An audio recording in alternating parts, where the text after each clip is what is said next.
Yo, what up, dogs? I went and saw Fast X last night at 7 o'clock, and it is Victoria Day, long weekend in Canada. And I gotta say, everybody showed up to this movie. It wasn't a full house, but it was a packed house, and it was damn fun with this crowd.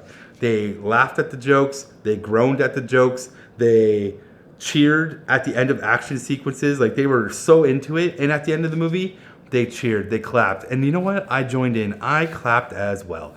I had so much fun watching this movie that it was just a damn good time. I'm telling you guys, I enjoyed every minute of this movie. It's 2 hours and 20 minutes, I believe.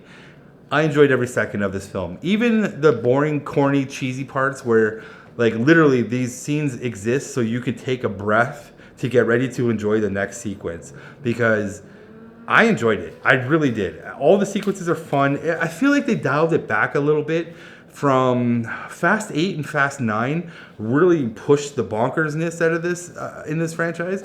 But I feel like Fast 10 dials the bonkers down a little bit and kind of brings it back to like Fast 5, 6, 7 kind of realm of like, things are still bonkers, but plausible physics, maybe. And there are scenes in this movie where you go, does the physics work here? But you know what? I turn my brain off. As soon as I sit down in my reclining chair in that theater, my brain is off and we're ready to be entertained by Fast, Furious, fun. Like, it's just so bonkers. And like, it's so much fun. I think if you don't go and see this movie, you have to see it when it comes out. Like, you need to see it. It's so much fun. I highly recommend you call up your crew, get the boys, get the familia out, and be like, look, we're going to the movies, Tuesday cheap night. Let's do this. And you're going to have fun. You're going to have fun. I'm telling you, you're going to have fun. And then afterwards, you know what? I'm going to give you a little warning, a little heads up. Drive home safe, because you're going to get a little nitrous octane. You're going to want to drive a little hard when you get out of that theater. Trust me, I put on a little hip hop and I drove through the streets of my town a little too fast and a little too furious, but I got home safe and sound. I'm just giving you a warning right now. So let me get into my notes. I got a lot of notes here, but we'll keep it brief, okay? My favorite thing in this movie, Dante, played by Jason Momoa. He is absolutely amazing in every single scene he is in. He is awesome. He is unhinged, deranged. What else, man? Exotic, like just flamboyant, but like so cool. So cool. Every scene he's in, he's so cool, man. But he really comes off across as like the Joker. You have Dom as, unfortunately, Batman. I don't think he would ever be a Batman. But then you have his foil, which is the Joker, and that is Dante. And Dante, I think this is the first time in the entire Fast franchise that Dom actually has a really cool foil to go against. Like, I liked Shaw, I like Cipher, I liked, who else is there? Hobbs, I guess, as well. But Dante is, man, Dante's on another level. And there's scenes with him that are just so cool. I don't want to ruin them. They're not in the trailer, so I'm just telling you right now, go see this movie for Jason Momoa as Dante alone. That's all you need to see this film for, is for his portrayal of Dante. He's so much fun. And the movie itself is well-paced, I think, because like it starts off with the backstory of Dante and how he comes to be, which is from, I believe it's Fast 7, which is the bank heist where they rip the vault out of the wall with the cars and go through the town with it, which is such a great scene. So they relive that scene at the very beginning of the movie, which sets up Dante's origin story as he's one of the casualties in the chase. And it's so cool. Man, that's one of my favorite things in the Fast franchise, is how they've always reimagined certain scenarios in their movies from different points of views to introduce new characters, or even reintroduce characters that have been we assume passed away. And so I've always liked that in this franchise, and they do it really well here to set up not only Dante, but a really little sneaky twist, a little cahoots in there too. So stay tuned for the rest of through the whole movie. It's great. After that, we get introduced to the Familia. Obviously, reintroduced everyone's roles. We learn a little bit more of Dom with Little Brian. They call him Little B throughout the whole movie. And I feel like they're setting up Little Brian as possibly maybe a spin-off in the future where maybe we'll get back into the street racing side of the Fast and the Furious franchise with this kid when he gets a little bit older. And we can see Dom Toretto as more of the fatherly figure going forward. Like, they could definitely spin off and do something with that, which would be really cool. I'd be heavily invested in watching that. We get to see like the dynamics of Roman, Ramsey, Han, and Tej. They're going to do a mission together. This is their first time doing their own mission, trying to kind of break away from Dom to be a new leader and do things for the CIA. But like all of the things that they're setting up really sets up everything for Dante, because Dante has been gone for 10 years and he's been planning things, and stuff happens as soon as we get through the Familia part, which is a little boring section of the movie, but it's getting ready to set you up. It's all about setups and payoffs in this film. And then all of a sudden Charlize Theron shows up, Cipher, and she's beaten up, bloodied, and she comes to Dom's home and he wants to kill her. But she's like, look, I got a message from someone who's worse than me. And I was like, oh man, I don't want Cipher. I don't want Cipher to be a part of the family at the end. I do not want to see her sitting at the damn barbecue. I don't want it. Do not do it. She's so mean and she killed your baby mama. I don't want to see it. Anyways, that's not a spoiler if you've been watching the Fast movies. But anyways, I don't want it.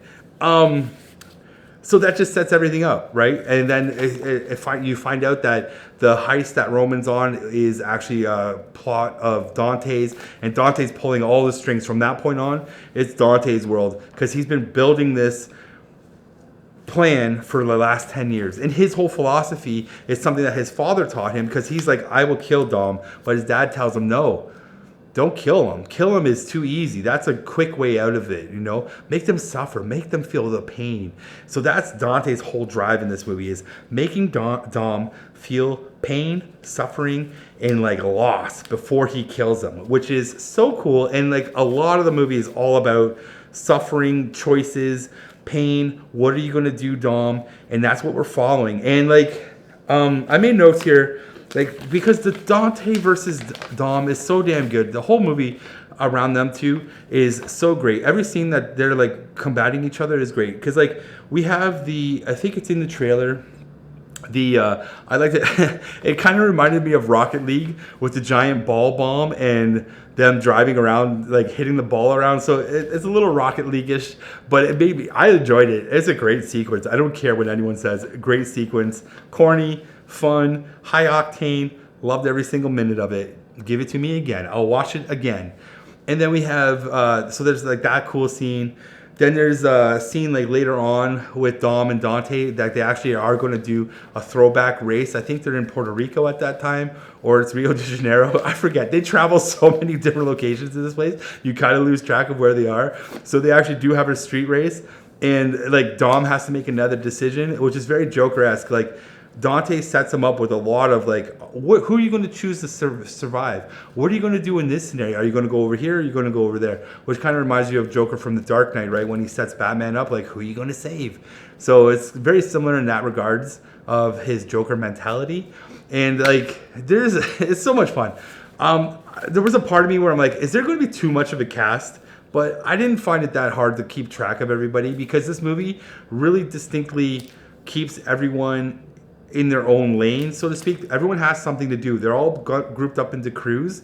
Like Little Brian and John Cena character, which is I believe Jacob.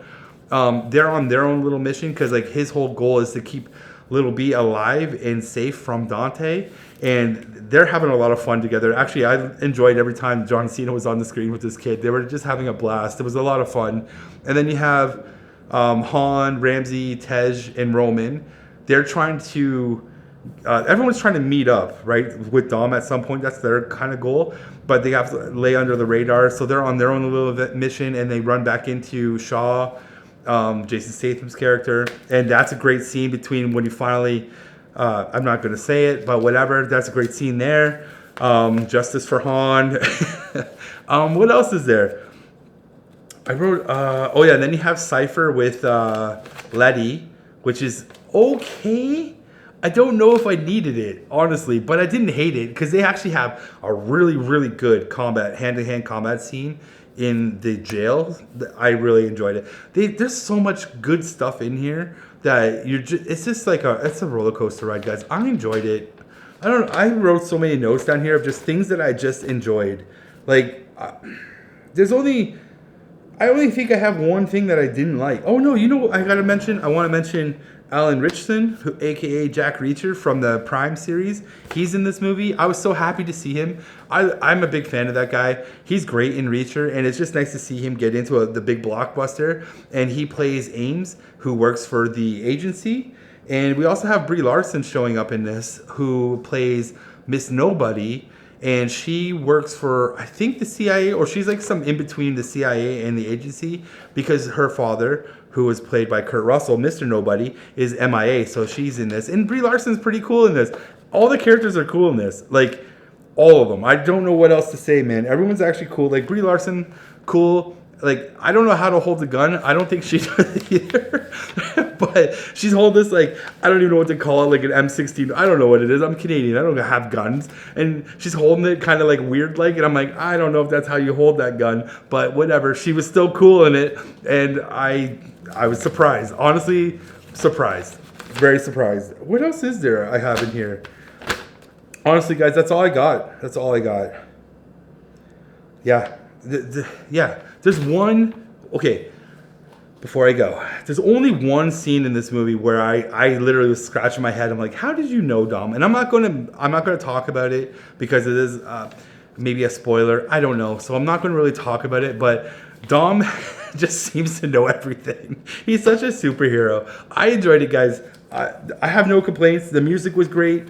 I should have mentioned the director. I didn't. I usually do at the beginning. This is directed by he's a French director, Louis Leterrier, French, who did the Transporter series, movie 1 and movie 2, and he's done a whole bunch of other stuff, and Transporter stuff really comes out in here. There's one scene that I really wanted Jason Statham's character, Shaw, you see him in his car, and his license plate says Road Rage, and I was just like, man, I really wish it said Transporter, just for me, and all the other Transporter fans. I got nothing else to say about this movie, guys. I enjoyed it, like I already said. Sure, it's corny, it's cheesy, it's John Wick with cars, whatever, man. It's so much fun. Go into this movie, shut your brain off, sit down, and be entertained for 2.5 hours. Like, it's a very entertaining film. Trust me. And that's it. I got nothing else to say about it. Go see it. Leave a comment below if you went and saw this film. I hope you enjoyed it as much as I did. Yeah. It's a good movie, man. I'm out of here. Have a good week. Whatever movie you're watching, enjoy it. I'm out. Peace. Bye, everybody. Have a good one, man. Bye.